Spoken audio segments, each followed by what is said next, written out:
some people are going to hate me. And I got to be okay with that because they're not the ones that are going to pay my bills. Understand the principles behind it. But then eventually, like, you need to kind of get your own intuition, your own creativity into it. Some people should use a little bit more imposter syndrome in the beginning to humble ourselves. Hey, what's up, guys? Welcome to the Strength Connection podcast. I'm your host, Michael Kurkowski. Thanks for joining me today. All right, in this episode, I get to jam with Steve Holiner, aka Coach Fury from Brooklyn, New York. Steve's been a longtime leader in the world of kettlebell training, original strength, the DVRT systems, and functional movement. He's a former master RKC instructor, and he's taught these systems of strength all over the world, as well as being the founder of Speakeasy of Strength. So I was fortunate to meet Steve about 8 years ago when he was an assistant at a certification I attended. So I was excited to reconnect and jam on strength, on creating a culture, and being authentic as a coach in this industry. So here's just a couple of New York guys just nerding out on coaching and strength. Such a fun time, and I hope you enjoy this talk. All right, so if you do like it, please take a moment, give it a review, and make sure you subscribe so you can catch all new episodes that drop every week here. Help spread that message of strength. All right, thank you very much, and now let's get on with the show. Welcome back to the podcast, everybody, and Coach Fury, what's up, man? It's good to see you. It's been too long. Likewise, we were saying just earlier, May. That was in May. May of 2014. The first dome. The first dome. Yeah, that one was so. I think there was there must have been over 200 people at that one for the level 1 and 2 SFG, and you were my assistant in level 2 at that time with Prentice and I think it was Ryan Steenrod. Yeah, for sure. Yeah, that was epic. I remember at the end, we had the level 2 people swinging, facing all the level 1 people. And at the same time, having a swing off with Ari Harris, running a clap off within the whole thing. It was amazing. And I remember there was, I think it was Whitley versus Fabio, and they were going back and forth to see which cert could be louder in swings, doing 10 at a time. And then I remember Dave, we did 10 and then they did 10. And he's like, all right, when you do 10 and they start theirs, you just keep swinging because you're level 2. So we just did 100 swings screaming at the top of our lungs, every rep. And now instead of 10, we've got to do 20. It was awesome. That place was huge. That was actually, it turned out to be the last, it was shortly after that I ended up going on to the RKC. I was going to say that's when you took a role as Master RKC over there. I remember a month or two afterwards. Senior first. It was senior first, and then a year after that in a master. That was, I think, I knew that I was sort of hit a point where how much am I going to assist? Yeah. I loved and learned so much, but that one was one where I'm when you've assisted, when you assist, what the outside world doesn't know, it's a wonderful learning experience, and you really get to know everybody, which is super great. And that having this being a second career, that is basically what I would say was my college education and training was assisting at courses, whether it was kettlebells or DVRT with Josh Henkin or with Tim at OS. But I don't think and there's a status that comes with that for sure. But I think people that are attending don't realize most of that's mostly out of our own pockets. Oh yeah. And at a certain point, it's I think it's time to teach. Oh yeah, absolutely. But it was awesome. I mean, Engum and I've been able to help him out on a number of things, and I just always learn so much, and he's such a character. I obviously I used to work at 5 Points Academy, which is still the hub of Strong First in New York, but prior to the split was the hub of the RKC as well. They weren't doing RKC's small style at that point, but so it's cool. It was a really big, if that was going to be my last event with that group as an assistant, it was awesome. And I still always supported, obviously I was getting paid to teach but it was always interesting after when people would be like, oh yeah, I've chosen this side or I'm this. And I'm like, well, don't we teach kettlebells? I mean, it's really. Oh, I know. And I'm sure we'll dive into that. It's what it's about. Definitely people get a little zealot, on it and stuff, but I know I'm actually going down to see 5 Points in December. I'm assisting Steve over there. Oh, amazing. So I've never been down there, and I've seen the pictures of it. I know Ian, who works over there. as well. And I think, John Engum's going to be there as well. So that'll Ian's be exciting. a really good guy. During the shutdown, part of the things we did while we had a space I couldn't have people training in, I started buying kettlebells in bulk from Perform Better and selling gear out of the Speakeasy. So Ian would come and buy bells for himself and his clients. Really good dude. Oh yeah. Oh, Ian's awesome. But I get what you're saying too. It's like, it is the assistant. When you first do it, it's like, it's an exciting thing because you're teaching it, you're teaching other instructors, and there's something that feels really powerful about that. But it's like, if you're traveling at all, like it's all expenses there. It's like, they're giving you the experience and it is great. But if you do that for so long, eventually it's like, okay, like we have to ascend. Everybody has to ascend into a next level at some point. Yeah, there's a wonderful learning curve that happens with that when you get to, by now as well as most of the people listen to this, like when you certify, you learn like almost the smallest amount, right? Like you kind of like eke out the techniques, probably did an okay job coaching, but it's really the after. But there's always that like, did I really wrap my head around that thing? For me, it was always the windmill and the bent press were always like, am I getting that right? Or Right. clean and jerk. The jerk is a really complicated thing, I think, to teach, especially in a small group or format. And sometimes you just have to be there and watch 5 different people teach it. And one of them, it connects. Like I remember, I must have seen 8 different people teach a windmill. And then Brett made this comment about, an arrow in the hip. I think it might have was that at, he wasn't at the No, dome. he wasn't at that one. It must have been at one of Phil's out in Pennsylvania. Okay. And I was just like, that makes so much sense now. Yeah. And it was like 4 years in being a certified level 2 instructor. And I was like, it took 4 years of going and seeing multiple people to just be like, that was the thing that just solidified. Yeah. So it's an awesome learning experience. And then you have to make the decision, A, financially, is this viable? B, am I getting enough nuggets still? Not that it's never, ever not valuable, but has it been worth the price to pick up a cue or two? Right. And then, the sad thing I think for a lot of us is to ultimately go, I'm going to bum some people out. I hope I don't mean to, is we should all be proud of our accomplishments. But I think the reality is most of our members just don't give a shit. Like they're just assuming we know our stuff.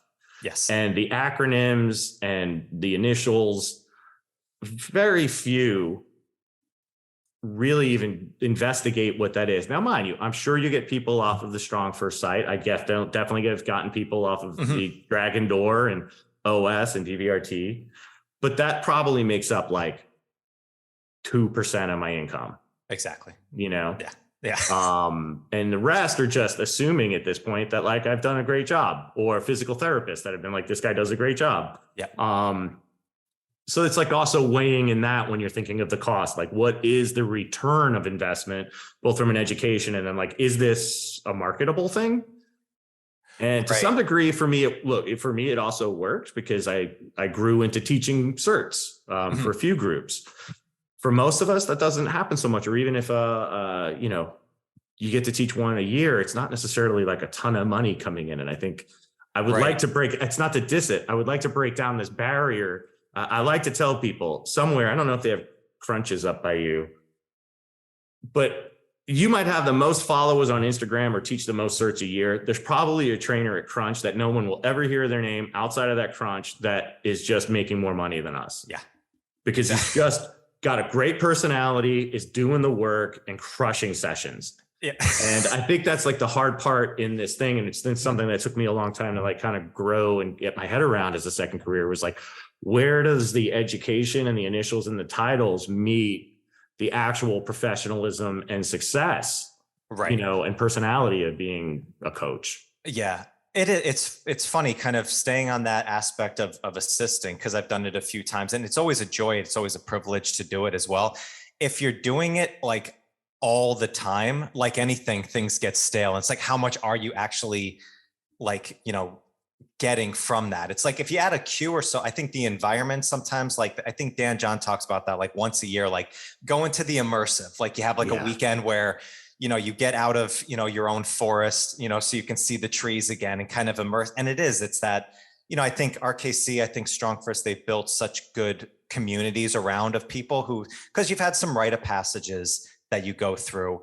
But when you're actually, For sure. when you come back to the people that most of us are working with, general population, they don't give a shit what the hell your, letters stand for after the, that was in one of Mike Boyle's, one of his best pressers that I ever saw. I think it was like his 25 years, 25 mistakes. And he said, like, nobody cares if you're RKC or KFC or whatever it is, kind of make it fun. But his first thing on that, I remembered it to this day, is, are you an asshole?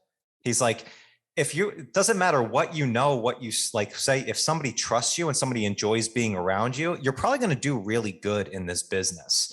And it kind of segues a bit into the work that I saw with Speakeasy. And I don't know much about it. I'm curious to hear more about it today with you, Steve, but the place just looks like a lot of fun. Like it would just go in, it just looks like it's fun to go into.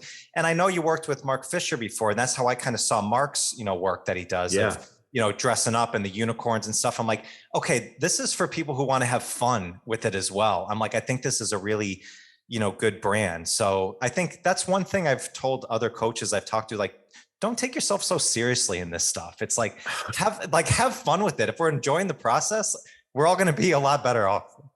Especially, I mean, I'm sure, like, I'm most familiar with the kettlebell world, right? So like for us as kettlebell hardstyle, like it is too easy for us to try to be so serious all the time. And so there's a quote, a Pavel quote, I might misquote this, but it's to the effect, paraphrasing, people that need to be entertained while training are not serious about training. For me, if I'm having fun and creating a positive environment to get people that normally wouldn't stick with the gym, because let's be honest, you and I are outliers. We still train decades in now. But if I can just have more fun, create a more fun experience, and get people that normally would not be successful in the gym to keep coming back, how serious does like a mom of 3 need to be about her training? Yeah. Or her life is pretty serious. Or an accountant, like how, if I have a lawyer or an accountant, how serious does their training need to be? Now, if I'm training a fighter, which I'm not, but if I were training a fighter or a competitive athlete or a firefighter or, a responder, that would be different. There's a different set of potential life and death circumstances on the day-to-day, or a competition, a win-loss. But I mean, you know how it is. Look, I'm just going to break it down. No one ever goes into a gym door for the first time feeling awesome about themselves. Like, I'm so fucking perfect, let's go work out. Yeah. Just to get more perfect. Everyone comes in scared, not loving something about themselves or many things about themselves, and they all feel weird. So I've been in those environments, and I've been at MFF, and I'd like to think that the Speakeasy really is, the truest expression of myself and my training philosophy all in one, as opposed to trying to present myself as a coach this way and my training philosophy this way, and then me as a human being this way. Like, I don't want to say authentic, but there is no wall. So in terms of the Speakeasy of Strength is the full name. Yep. We got that name because it started here. We're in my apartment in my living room. So I had tried to build something. I was talking to renting space out of the local gym, one of the places where I got my start, and they abruptly closed in 2018. And I was looking at trying to find some space to rent, and was kind of getting like dragged around. Oddly, somebody was trying to leverage my name as a presenter. I'm like, you need better, more powerful friends. Like, no one knows who I am. And my wife was like, why don't you just do it here? We're fortunate to be in Brooklyn to have a big living room. So like, I'm on my dining room table now. This would slide to the side. I would put 6 yoga mats in. I had collected over the years. You know how we used to go to those big kettlebell certs and they would sell the kettlebells at a discount. If I had my car, I'd buy 12 of them at like 50% off. So I already had some like 60 bells, 13 sandbags. I was already teaching, certs for sandbags. So we would fill the bags, bring them, and then I would, buy them back or keep them here. So we had all the gear. So we were doing small group here. So when we finally got into the space, which was kind of like unplanned and abrupt, people liked being in the living room and seeing my posters and the nerdy toys. So I just brought like the vibe of the living room to the Speakeasy. But then also now as a business was like, what impacted me as a kid. And it would be the local comic book shop, the local tattoo shop, the local record shop. Like, how do local skate shop, obviously, like, how do I create that vibe? And that's what I went for. There was like, most of the stuff was already here at the apartment. And then like, it was kind of nice to like expense off a bunch of vintage skateboard decks, like reissues and some Star Wars helmets and stuff. But that's what I wanted. I want people to feel hopeful and optimistic as opposed to threatened or judged when they come in to train with me. Now that might be, somebody else might have the complete opposite thing. Right. But I think we're very good at an industry on our best. We can have people have like longer, more quality time in lives with doing the things they love with the people they love. At our worst, we judge them and scare them out of the door and then bark at them for not coming into the door. It's like digging a moat, putting spikes in the moat, sharks with laser beams in the moat, and going, why is nobody coming to our door to train? Right. It's because we just put spikes and laser sharks at our front door. And I'm just not looking for that. I'm not interested in that. I think that's from me coming in I think I went through my kettlebell cert 2010. So I was already like late 30s. I've already gone through the whole adult thing of building a career, finding a home, like building a house and starting a family, all that stuff. So I also know what it's like to build a career and a life outside of training, not being a trainer, judging people that would have been me not coming in and working out. I don't know if that makes sense. Right. But I bring that perspective, which is why it drives me crazy when people are like, for the price of your iPhone and a coffee every day, you could be training, yet you say my rates are too expensive. It's like, that's a very selfish way to look at it when somebody might be at a job they hate to pay off their mortgage and keep their 2 or 3 kids going to the better school, at least in Brooklyn, like where it's like people are like, that's like sweating bullets about what school they're going to go into. And I'll also admit, in the beginning of days of becoming a trainer, I so wanted to get like, I wanted respect as somebody new, that I got caught up a little bit in the hard style ego game and all that stuff as well. And I just had I think actually my time at Mark Fisher Fitness helped edge that off. But anyway, that's why it's like, I want people to, if I can establish optimism and hope in a fun environment as quickly as possible, right? And that there's an honesty behind me and the team to our members or our potential members, that just makes our process even better. Because by the time, like, our age category is usually like mid 30s to mid 50s. Yep. By that time, if people have gone to other gyms, they've either had shitty trainers or gotten hurt or had like a great trainer that they haven't been with in 10 years. But a lot of them feel like this hasn't worked before. So I want to establish a connection and trust and then hope that they're going to get better, especially like physical therapy referrals. Like if that person comes in with chronic pain and no hope, and I can't change that mindset, I'm not going to win because they're holding themselves back. Yeah. And that's the goal. Just make it a fun spot where they know they're getting really well, highly skilled training and programming, but also that like we really care and want to have fun in the process. But it's not about just having fun. It is about doing the work. It's the environment where we do the work. Right. It's funny. They bring this term up in the medical field, which is bedside manner. It's like you need to have a good bedside manner, and it's the same thing when we're talking about coaching in here. And I wonder if like sometimes we think that you need to be that hard ass when you first get into something, because if you let your guard down and not be serious, then people won't take you serious, because it's probably like a little bit of that imposter syndrome right off the bat. Like you don't have a reference point of being a coach yet. So maybe you're brand new. So you think you need to put on this facade to get in, not realizing that, one of my stories I've told a million times is from Helen. She was like a 90-year-old woman who was one of the first clients in the first years that I worked with. And she wanted to open up the peanut butter jar. That was her goal, because she couldn't grip anymore. She got to, her arthritis was acting up, and that was a big part of her day. And it was like one of those things in my head that just completely changed of like, oh, wow, what are you talking about? You don't want aesthetics? Like, you don't want to, I just was a young guy just thinking it was all about like looks and, the ego behind it, when it's like, oh no, this is quality of life stuff. And a few weeks down the road, she brought in a peanut butter jar and opened it in front of me. And I said, the look on the face was like, she just won the Olympics.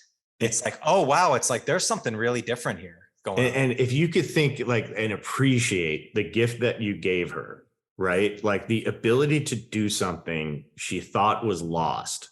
That's not just an appearance. Like aesthetics are part of this, but the Speakeasy, we're more of a capability shop, right? Like we are about, we're gonna help you move better, feel stronger, more powerful to do what you want to do outside of the gym. We don't market to fat loss. We have members coming in for it, but like it's just not we're not a transformation center in that way.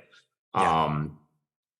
It's for somebody that has lost that ability or is at the edge of not reclaiming it. Cause that's the other thing. There are parts as you start to get older where like that fight to get back is so hard. I mean, it's amazing. And but like, it doesn't make a great blog, like on Instagram, that might not be as important, but that's the shit that like will make me tear, like that's the important stuff. Oh, I think about it still and I get emotional, from that. And it's funny, the other thing you said there too, Steve, was, about, people and especially if they're in their 30s, they're in their 40s, they're in their 50s. It's like there's a 99.99% chance you are not the first person that they're talking to about this, which means they failed before. So it's so interesting. You talked about like opening up your living room on that and seeing the toys out there and stuff. Did the people who came in, did they kind of give you that feedback of like, oh, wow, this is a really fun place to train or? I think I could tell. So it was weird, right? So we're going to frame this as well. New York City, 2016. The Speakeasy started 2018. Mm-hmm. So like with my friends and group and my demographic, like, I don't want to make this political, but like the hard right, hard left stuff was going on. And, there was a lot of threat. And this is also in the heat of the Me Too thing. So the Speakeasy came up in the living room, but you really had to like know somebody or know me to feel comfortable coming into my apartment. I'm in an industrial area at the edge of a neighborhood. Like, so it was definitely like helped bring the alarm levels down to be like, you're in my living room. Here's pictures of my kids. Here's my dog, and this is where it all, so you could see what I'm really about. Mm-hmm. And that is also, I think where like being somebody that at the time was traveling a lot and certifying instructors. There's a credibility and then there's like, welcome to my home. And we really put it as welcome to my home. You're in my home. Like this is not just, it's amazing to have you here, but also no, like you're in my home. You're now part of the family. And I think that really stuck. And when we opened the Speakeasy, like a year later, it was so unplanned. Like we don't have an investor or a financial backer. I didn't have a small business loan. We were, and still to some degree are like month to month, we're profitable. Mm-hmm. And we're putting money away and like we're growing. It's great. We survived the pandemic, which we should be. I do have elements of survivor guilt in terms of, a lot of local fitness facilities and martial arts spots closed. But so I didn't have I'm going to decorate it like our living room. Let's keep this vibe going. It's also the stuff that just inspires me, and I can kind of go back and justify to my high school self, like, you're never going to believe that you're a coach, because he would have been like, dumb jock. Like, that's how I was as a skate punk. He would have been like, fucking jock, what are you doing? You're a coach. But there's Star Wars helmets and skateboard decks and, like Buffy the Vampire Slayer toys. He'd be like, oh, that's amazing. Good job growing up. So that was really it. It was just like, here's me. I think if for anybody that's taken a course with me or heard me speak on a podcast or had a drink with me or whatever, I don't have an artifice of this is my presenter voice and this is my teaching voice. My wife will say that I have an intro voice to my videos on Instagram and shit, but so I wanted to keep that as on the level as possible. And that just helps, but it was financial. Yeah. And it does serve a purpose, but it wasn't intended. It was both to help bring people at ease and have fun and feel comfortable, but it was also to let me feel inspired within it. And I'm not going to lie, like that totally during the shutdown in New York City helped keep me sane, as I was like the only one in there for months. Yeah. There's a couple threads in there that are so important. I mean, one, kind of putting your own personality into your coaching. That's a form of self-care in many ways, of doing that and kind of building that around. Was that something that you always, like when you wanted to build your own space, was that something like important to you in the back of your mind, like when you first got started, or was that kind of a thought of culture that kind of came as, just kind of as you got into your career? I think if I think of starting at my career as a coach, right? So like second life, part-time moving forward into full-time coaching. I wanted to be myself, but I also wanted to be recognized as being very good. I wanted, not that I was at the beginning, by the way, but like I wanted to be a great coach. I'm not saying I am now, but like my goal was, I didn't just want to do this and count reps. I wanted to master kettlebells. I'm not saying I'm there either, by the way. Like I want to stress that we're all still learning, but I wanted to get like kettlebells. I've said this before, were like skateboarding to me, where there's techniques and there's skills and you could dial that in. And that's like landing a trick. And that sung to me. Same thing with the ultimate sandbags and DVRT land. Yeah. So I just wanted to be really good. And then as a coach, quite frankly, I wanted to be respected as being very good because I needed to make money. Like I gave up a 6-figure job. Like I lost like $80,000 basically overnight when I officially quit to go full-time coach. It was just like, all right, now we're in scrap mode. And what I don't talk about much is shortly after that, my marriage ended and I was like literally like rebuilding my life. It was like, I might as well have graduated from college again. So I got caught in the ego game, and you'd mentioned like, this like hard ass thing. I mean, let's face it. We did that to ourselves in the old days of the RKC. It softened, I think, a lot over the years in Strong First. It softened in the RKC, but the old days of the RKC, you were going to like almost like a faux tactical beatdown. It was like a military weekend. I mean, we had to carry our kettlebell to the bathroom up until lunch of the first day. You had to tuck your shirt in as an assist. Like there's just like shit that's like, we're not that. So we did that to ourselves in terms of like establishing elitism, but also as a hard ass and tough love and, all that stuff. Like I'm never punching the back of my fist to somebody's belly, because what do most people have the most inherent awkward emotions about on their own body is their belly. It's their belly. Yeah. Right. And if you can't understand the words out of my mouth, like that's why my members aren't with you, anybody out there. I'm not saying that condescending, but there's a line that you have to be responsible where like, yeah, no, that's like, I'm going to go tap you in the thing that bothers you the most. It's like finding somebody and then tapping them in the back of the tricep and going, tighten up. And it's just not going to happen. Right. So I think it's just coming up with the approach to become more myself, finding that comfort. And I think my time, the years of being a coach and presenting, and I think that you had mentioned, training trainers, like when you assist, is a wonderful experience. It gives you another side of clarity and dealing with personalities, especially when everyone's trying to get alpha, you always have somebody trying to outsmart the group.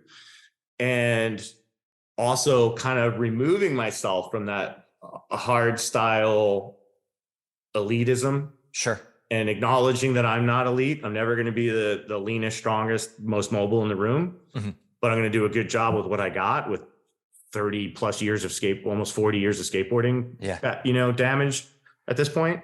And then finding the confidence, and this is a hard one, finding the confidence that some people are going to hate me. And I gotta be okay with that because they're not the ones that are going to pay my bills. Like I am a type of personality. I have a type of service, and it's not meant to be a Globo gym service. It's not meant to be it should be available for everyone, but it won't be a fit for everyone. Right. I don't know if that makes sense. Like I need to be okay with finding the people that love it here as opposed to just people that come here. Does that make sense? Yeah, it does. It's the Seth Godin tribe thing. Yeah. Like, I'd rather have 100 people that love the speakeasy than 1,000 people that think we're okay. Yeah. That's such an important point there, Steve. I heard a quote the other day, which is, if you're a friend to everybody, then you're an enemy to yourself. And I was like, that's exactly it. Because it's like, and you can be the hard ass aspect of it, of like very like staunch and militaresque, there's a piece of that where some people need that. There's a discipline aspect of it, and totally get it. But also like, especially for most of the people that we're working with, and I don't know if this is about you because you have a lot more experience of working with coaches and coaching coaches. It's fun, but it's almost very easy. It's like, it's an easy weekend in many ways, to do it as far as like the content. Like you need to be on your game, you need to learn it, but everybody there, they've already have kind of like a vested interest. You can go deep into the material, but working with somebody who's gone through 3 or 4 trainers and is really have a very low self-image of themselves and that's where some different work comes into play as a coach. So it's like, that's kind of combining the mindset side of it with the physical side of it. And I think part of the mindset side, and I keep going back into kind of the environment that you created of Speakeasy, but it's kind of creating an environment that feels very open, very like comfortable for somebody to get into. I make an ass out of myself daily, if not hourly there, just goofing around, saying dumb jokes. Yeah. And it takes the wall of pretension down. I'll also say there's this wall, and I feel like social media does this, makes this worse for us, whereas like we position ourselves as the experts. And that's what like those things are largely for, by the way, noticing the Darth Vader mug. Awesome. But as a trainer, our ego sometimes gets in the way of acknowledging that our client, who might eat like shit, drink heavily every night, also has become a master in their field.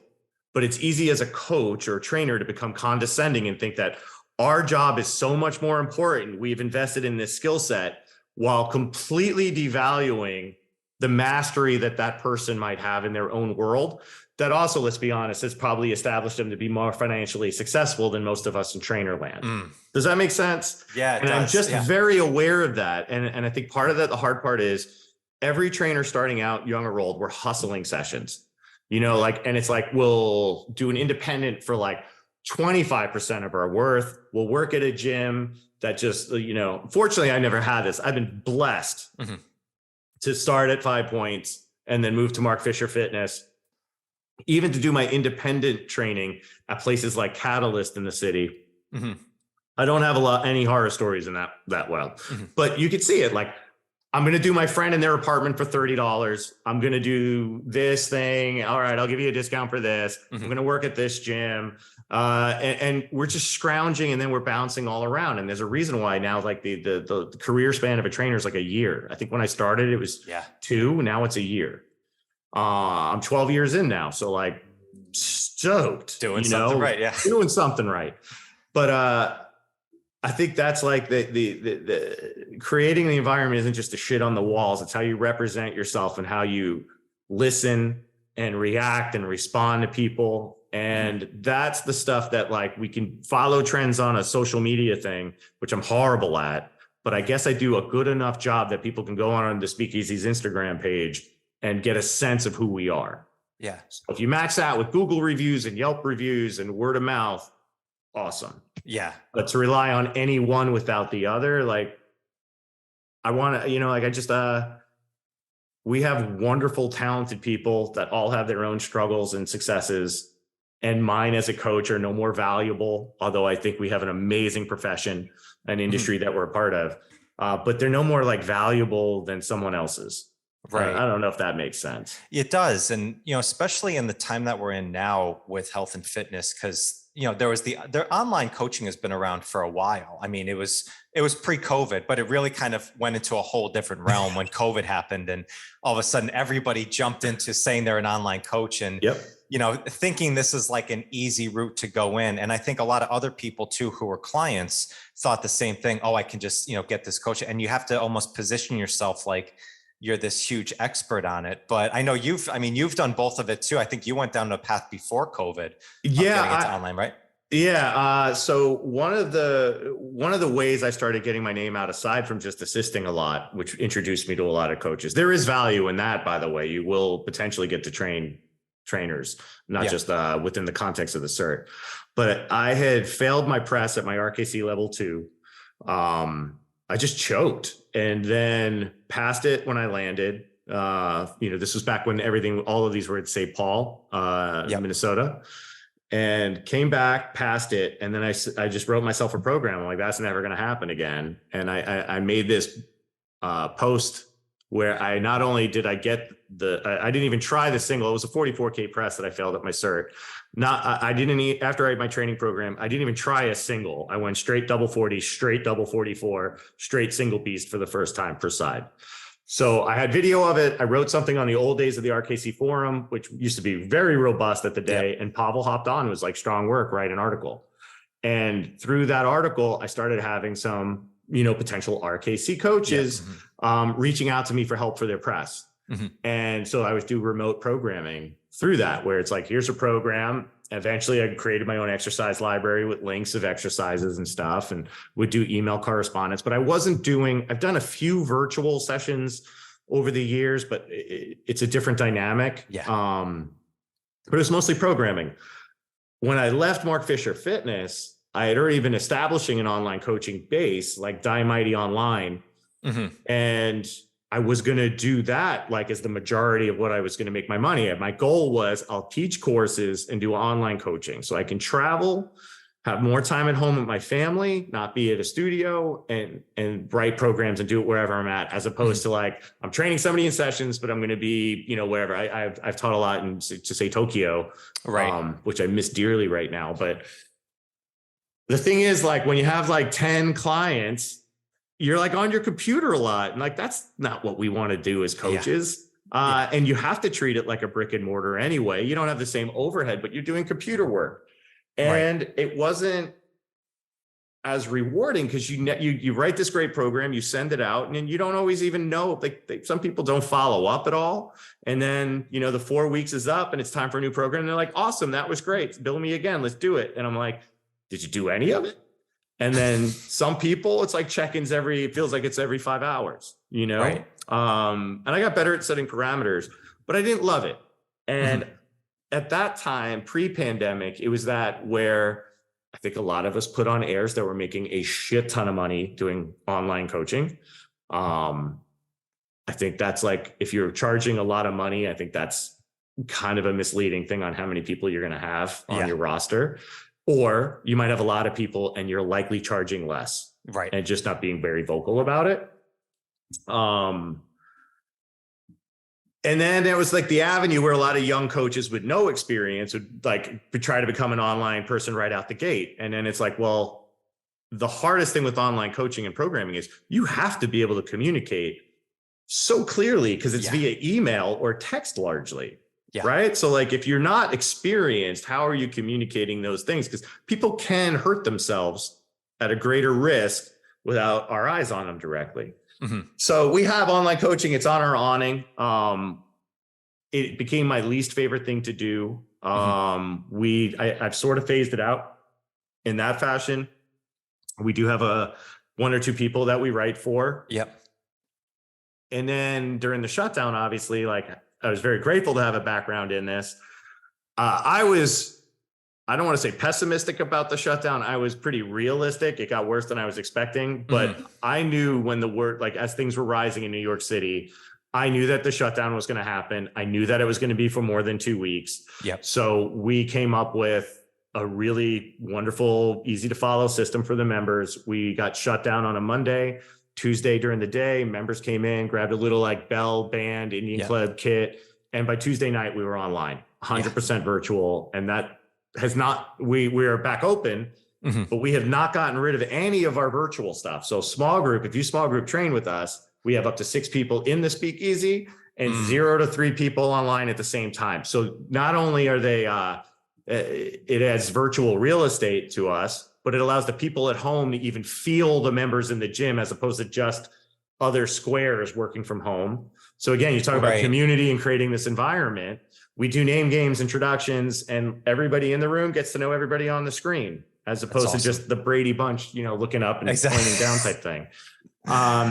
And so for one-on-one, same thing. Most of our people are in person, but we have some people we train remote, either former clients or people that took a course with me, or in New York City, I don't know how it's by you. A lot of people obviously moved out over the last 2.5 years. So people that have moved and they're training in, we've got people from my 5 points days. We got people from my MFF days, from my Catalyst days. It's kind of wonderful, but I don't do the distance programming as much unless it's a special circumstance. Sure. It's interesting. I had a lot of similarities of the shutdown as you did. Me and I worked at a space with a couple of partners in there, and they were awesome. And we did the same thing. I was actually like Santa Claus bringing bells to people's houses when we had the shutdown and made a virtual space. And what I found too, Steve, is like a lot of people for a short period of time like couple months were like just like it was in the studio, like everybody was jumping on.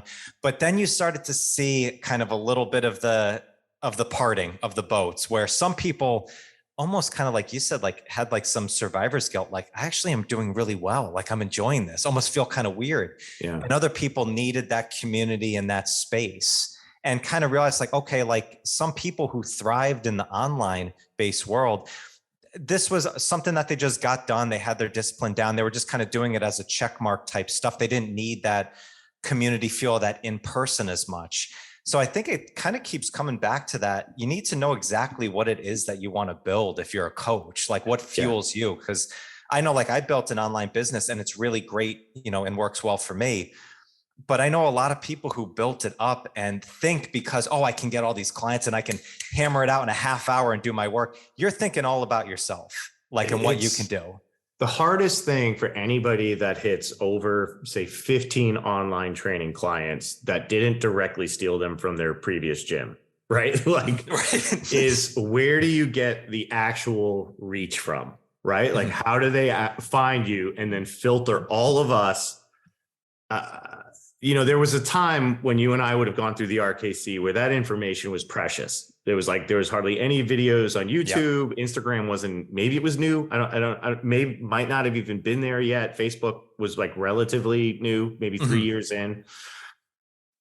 Now, how do you know whose swing tutorial or the thumbs up, thumbs down check, you know, X, how do you know who's the best? And I'm in a weird position now where I see just dozens of people that took their certs with me, and they're great, but it's all being positioned as this is our own precious stuff. Now, I didn't create the curriculum. I just communicate it. So I'm not taking credit for it, but that's a hard thing. That's why I don't do many of those types of videos anymore. Right. They give away so much free stuff. That's another thing I don't love about the fitness industry. Like, we just give away so much and then wonder why we're not getting paid enough. Well, and I also think too, it's like, and I'm sorry to cut you off, but it's I see another, like, I know there's a lot of good, clean tutorials out there of stuff and like pressing, and I think that's great. But also it's like, we're kind of in many ways, like we're chatting with each other about it. It's like, it's not like, that's the thing. Yes. Like, we're all kind of hanging out in like one little pond of going in here. And that's great. Like, you know, I've connected with a lot of great connection. I mean, this podcast has been not only like a friendship builder, but like such a connection and continuing education for me of all these things to dive into it. But as far as building clientele, it's like, it's a different type of thing. And that's why I love talking with guys like you who have built something that has a culture and a foundation behind. And that's why I think Mark Fisher, I don't know Mark, but I've seen his work. Like, he's kind of probably, I'm sure, very polarizing in himself as well. Not everybody's going to feel really great going in and working there. He's got his gel of what works really well. Well, I'll say this. If, you know, in their interview process, if they find you a fit and you find yourself a fit, you're going to love being there. It is one of the nicest, most well-intentioned, ego-free spots that you can find. Like, every place has its bad points, but MFF is so special in a way. And I say this, that I try the Speakeasy in terms of how we communicate with people to like live up to a standard of MFF. That, like, I've literally had moments where I'm like, and then later had members come up, and where when I started in week 1 and we're having a team meeting and people are like patting each other on the back and hanging out, and I'm like, is everybody this really fucking nice? And like, and you're like, yeah, they are. And then we've had newer ninjas would come in, and, you know, like, everyone has their own personalities. I think that's the thing too, that people just think MFF is like very much like costume freaks of one variety, but there is an Avengers within that as well. And members would come in like myself. Like, I would say I came in very jaded and as a negative person. Like, I'm always hopeful, but one of the greatest gifts of that place isn't building my business. It is going to be that I did a lot of my own self work, just how I process stuff. And you really start to be, and I think that also creates a thing where every other career, especially advertising, post-production, there's so much shit talking in the background. And, you know, other gyms have a lot of like that shit talking. And MFF was the first place where like, oh no, if you have a problem with somebody, we're going to have that crucial conversation and hash it out, as opposed to it like festering underneath. And the beauty is with the Speakeasy, I took the elements that I loved about Mark Fisher Fitness. I took the things that I liked about 5 Points, and I took the things that I didn't like about any of them, and was able to craft that of like, where do I want to go? Yes. And then during the pandemic, when we were trying to go into a survival, you know, like to stay, because we had just opened 9 months before the shutdown. Yeah. So I not only wanted to survive, I wanted to make sure that when this is over or in whatever phase we're in now of it, that I like the systems in place that I can keep going as opposed to hating what I've just built.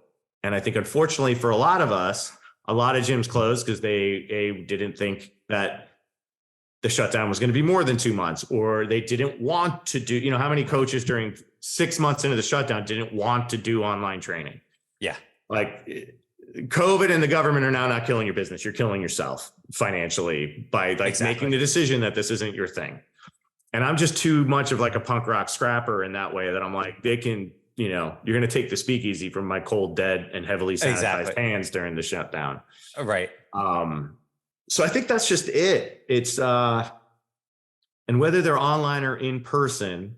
And I thought about, I'll be honest, I thought about closing the gym during the shutdown because New York was one of the worst and one of the last to open. And our members and myself, very serious about it. Everybody in listening land, I know we have people with all different thoughts about that stuff. So I'm not going to get into it, but you know, I'm taking care of my family and my members, my extended family. But I thought about closing, and because we could bring it into the living room, right? Like if we got shut down, I could do it without the overhead. Yeah. But I knew that like when things started to ease up, people need to be around people. Most people need to be around people. Yeah. And if you can create, again, this environment of trust and know that we have the safety standards involved as best we can, given what we were being told and all that stuff, that was important. And that's how we're finally like growing and succeeding now. Yes. So we're very grateful. I'm very grateful and proud of that. We've been actually somewhat profitable, but that somewhat as a new company was like, we made $5. Yeah. But I don't have that story of I never paid myself. I paid myself since day one. It's just my pay is either, you know, decreased or increased. Final bit on MFF. I mean, you can ask me anything you want about that. It's like, I still, I didn't even realize we were talking about it. Like, I'm still mentored by them and I'm part of their Business for Unicorns program. So they, you know, I talk with Michael Keeler and Mark Fisher and Pete Dupuis about how to run the business, how to grow, how to, and that has also helped me survive and help, I don't want to say craft, but create this environment and this business that like I could be happy with. Right. Not just now making money, but moving forward into the future. Cause I just turned 50. I'm old. I don't feel it, but like, I want to retire at some point. No doubt. So yeah, that was a long-winded answer. Listeners, I hope you were with me on that. Oh, 100%. Well, I'm with you. So that's what matters. So no, I'm just playing. No, I think what you said there too, it's like take these good principles of a lot of different things that you learn, but then kind of craft it into your own. You know, I think a lot of time when you first get into anything, it's like just you need to get the reps in. You know, it's like just kind of get the things down, understand the principles behind it. But then eventually, like you need to kind of get your own intuition, your own creativity into it. And if you, as cliche as it sounds, if you stay true to yourself and it's fueling you, then I mean, there's, you know, no coincidence of how, you know, the places, especially in our field in health and fitness, the ones that have continued to thrive and to build the brand, they know who they are. They stay authentic and true to who they are, you know, and because it's, and at least be open when we don't. Like there's so much stuff that I don't know shit about, you know? So in terms of opening the business, I didn't know it. I used to be a mentor in Strength Faction. If anybody's not familiar, look up that program. But there's programs like Strength Faction and they have a business coaching side. There's things like Business for Unicorns through MFF that we as business, as coaches, when we want to build our career, we focus on the certs as opposed to like, we should probably be spending as much time in some sort of business planning group as well. Problem is every coach at some point tries to be a business planning. So you got to find the one that like is both legit and experienced and that you align with, right? That makes sense. That's the hard part. Cause that became another, I probably get 5 quote unquote masterminds, how to get $5,000 extra a month. That's it. And grow that Instagram following by 10,000 overnight and that stuff. Yeah. So, you know, I think it's finding the right people to grow yourself outside of just certifications as well, you know, cause let's I was talking with somebody yesterday. I have friends that love posting how almost every other month they take a certification, and all that shows to me is they're not practicing any of it. Yeah. Or the smallest part of it. You can't go to an RKC one week and then the next week do level 2, and then the next week do some other program and then have practiced anything you needed to work on in the time in between. It happens. Somebody's gonna be like, well, that's what I did. Awesome. But generally speaking, like I like to take like 1 or 2 things and focus hard on it, practice it on in my own training, and then start to introduce it to the members.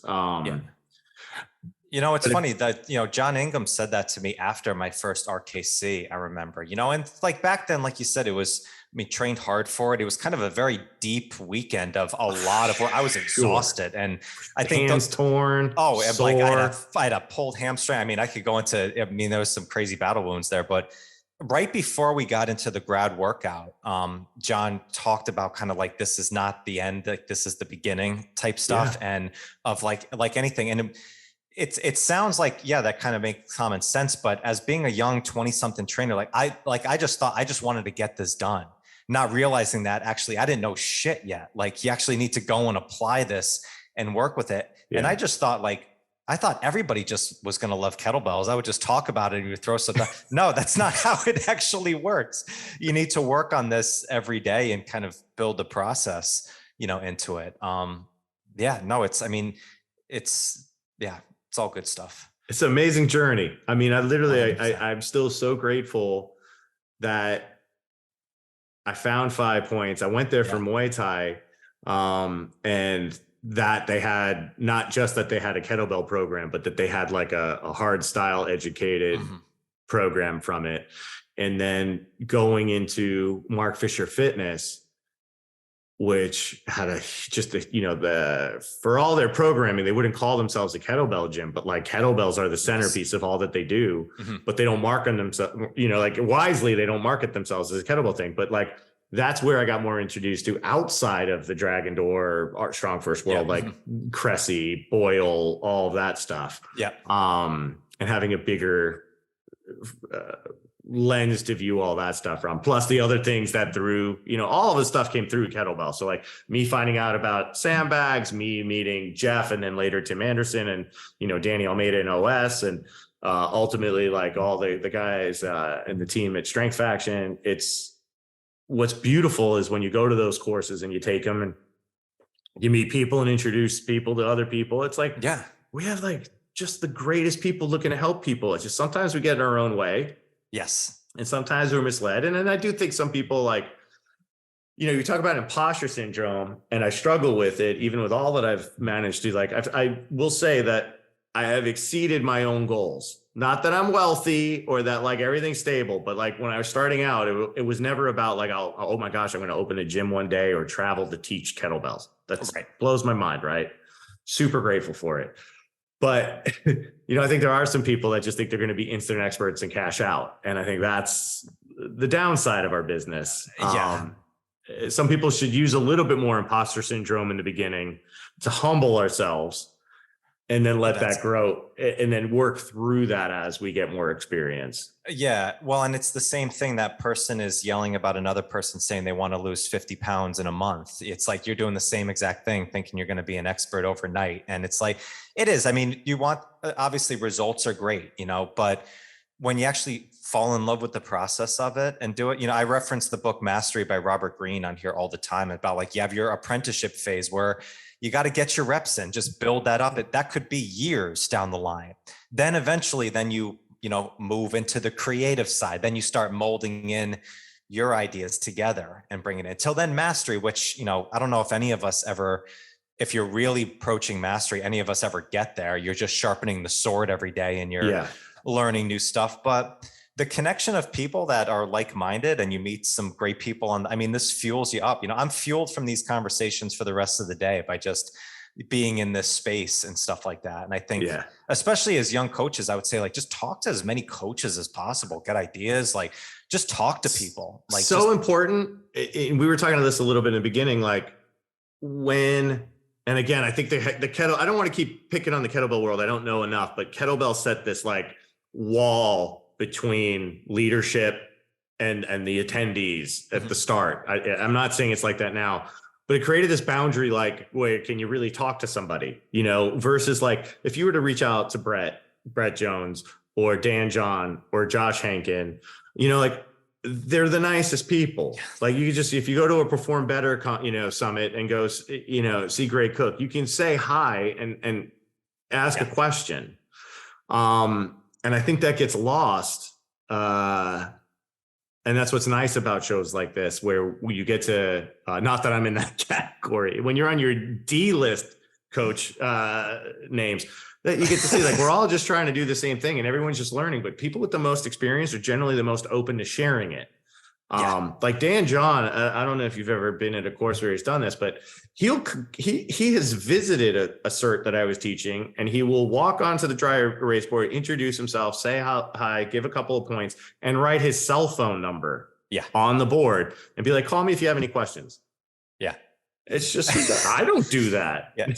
Dan is the one I've emailed Dan about he's been on the podcast a couple different times, and I've emailed him before, and I've literally got a response back in 10 minutes. Yeah, absolutely. When do you want to jump? When do you want to go? It's like, it is. And I mean, these people, as coaches, especially if you've been a decade in here, I mean, you've learned some stuff. You've probably taught a bit before if you've, got some sense on it, but no, it's like, the most people that I found, like, everybody's just excited to talk about this stuff because you get more ideas, you keep yourself sharp in the game. And if you're doing that, then I think it's a net positive for everybody. It's going to help coaches, going to help, clients. I mean, that's what we're trying to do here. We're not going crazy and solving insane, problems of the world, but we kind of are, we're making people healthier. We're making people better every day.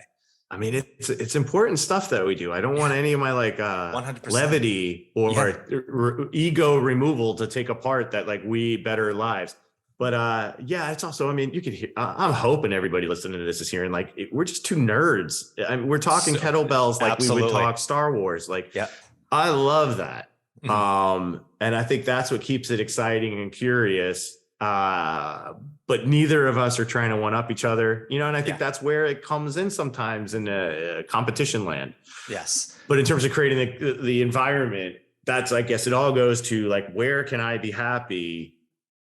And that's what I've done. And that's what I try to do for my team, to create a spot where they can avoid some of the pitfalls of other, gyms that I've been not necessarily a part of, but involved in. I've had a unique experience of having taught at a lot of gyms, and I've seen some great stuff and I've seen some horrible stuff. Yeah. Definitely sometimes you even learn more from the horrible ones. Yeah. But you learn more from the fun one. The quote that Brett always tells me, which I love, and this is in his new book, Iron Cardio, because Brett knows more movie quotes than anybody I've ever known in my entire life. But he says, like, if you're not laughing, you're not learning. And I'm like, that's such a beautiful line, in there, because people take this stuff so seriously with the movements. And it is like, obviously you want to do it right. But I've had this debate with people about technique, and, like, where everybody's nitpicking people's techniques. And it's like, it looks okay. Just do it more. Like, if you do that every day, you're going to be better off in a couple weeks without worrying about the perfect technique down on everything. Brett said this thing, and it might have been at the same course that he's had the windmill thing. I want to say that it was an SFG2 that Phil was hosting at the time before. I don't know what we call that split, but they're both awesome. But he said something that still rings true to me. He said, he was talking about how, like, the foot positions might not be symmetrical. They might be a little off. Like, he was talking also, I think had been doing some Kelly Starrett advice that he'd read about feet forward, and that he was mentioning how, it started to grind out the last of my knees. But he said, like, look, I'm this master instructor, and I have some members that you would see swing that you would never think I taught them to swing, but it's the best swing that they have. Mm-hmm.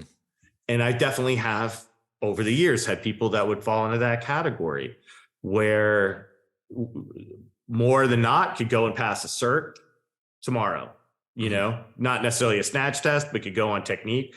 And then I have some people, it's just the best that they can do. Yeah. And we get so caught up in that, like, everything has to be perfect, and here's your stick diagram and all of that stuff, versus, like, let people have the time to learn. Yeah. and to grow. And again, like if it's safe and they're progressing, how important is that last 2%? Yeah. As a coach, I think that's one of the things we have to get better at too, is just running our own businesses, right? Like, am I getting caught up and wasting time on dumb minutia, Yes. granular versus big rocks? Yes. I do this. I no longer teach specifically for an organization, and I for kettlebells. I still teach for original strength and DVRT, but I created this 6-week online program that we're going to condense into 3 called Die Mighty Method. And it's just the most fastest, easy, applicable. It's not a sales pitch, but it literally, we take the 3 big parts of a swing, right? We could talk all about the toes and the lats and all this stuff, but it's a hinge, a plank with breath applied. And then you build from there. But we get so caught up in, looking for perfection within session 1 that sometimes we lose sight. And then we're like, why are we having to go all the way back to the plank when they've been doing it for 5 months? It's because we tried too hard in the beginning and didn't just live with the plank. Yeah. It's simplifying that out. Yeah. I think is a big thing. And I think that's one of the best things of like assisting and going deep into it, because you find these little pathways that you can get a little bit quicker there. Down. For sure. And I think the more you do it, the more you're just involved in it, the more you find a faster route to solve that problem. And sometimes it's like, just step back and let them do their thing. Yeah, for sure. I'll just say it because it was a great program that helped me that I know they've been promoting lately. Again, is Andrea and Czar's instructor toolbox. I took a version of that, had to have been somewhere around 2012. And it was like a half day, I think. And it was awesome. Yeah. And it's just those shortcuts that are not necessarily in the manual, or that this is the thing, like so many of us just repeat what we've learned in a cert or a manual versus like, oh, these are the things, the shortcuts or the verbiage that I came up with that seems to resonate. And like, so my thing's kind of like a longer form. It's meant to be more about teaching focused than just purely technique focused.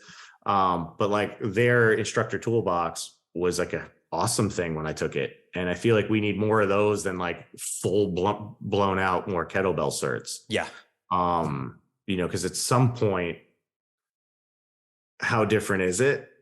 And then you got to go like, what's your environment? Like I like kettlebell juggling in Brooklyn. I don't have many opportunities to do kettlebell juggling, but when I'm out in like my house in PA, or if I'm by like a yard, like I'll mess around with it, but I'm not necessarily going to go. I did take a workshop. I shouldn't say I wouldn't take a cert in it. Gus Peterson, who OG kettlebell juggler, and I almost took it, but like, is that going to be the thing that brings your clients versus that's a nerdy thing for me? Oh yeah, absolutely. Right. Like, so there's that barrier. Yeah. But nail the basics and then everything else is easier. Exactly. I love it. Steve, dude, it's been a blast reconnecting with you, man. Like, thank you so much for seriously. Like, we'll have to do this again. I feel like this went by way too fast. We've been chatting like an hour. This went really fast. Yeah, we went super fast. Time flies when you're nerding out on this stuff. So, so what's the Die Mighty program? Is that right? Yeah, so it's Die Mighty Method. We don't have one on the calendar right now, but it's basically it was every week we went over one of the big 6, and there'd be like a visual breakdown and then a video breakdown. And while we do the moves, the members in the group, and it's limited to 10 people, post up themselves doing it. So everybody involved gets to coach up each other, as well as, and then me and Tina Morin from MSC Strength and Condition, she's my partner in it. And then we do a group Zoom, which has like, you could either be at Tina's gym, at the Speakeasy, or on Zoom. So location doesn't matter. And we all do group breakdowns. So what's awesome about it is we were spending 6 weeks together, not super time. It's low cost. It wasn't super time inclusive. But you really got to practice the stuff. Nice. Now we are going to condense that into 3 weeks because 6 weeks is a long block of time. So it'll be 2 movements a week with the group Zoom where we'll go over both of them. But it's just an ego-free way. So say like it'd be more say when I was your assistant instructor at level 2, but it was a level 1. And we come out of our level 1s and we're like, fuck, I know I need to work on my swing. Yeah. Here's how it goes for me. But also I now have 7 new people in my gym what's the quickest way for me to view what they're doing and how to improve the important big rocks and then go granular. And we just break that down so that as we're teaching them, everything is like, it's not all new. Like, like a swing, a one arm swing and a snatch and a clean.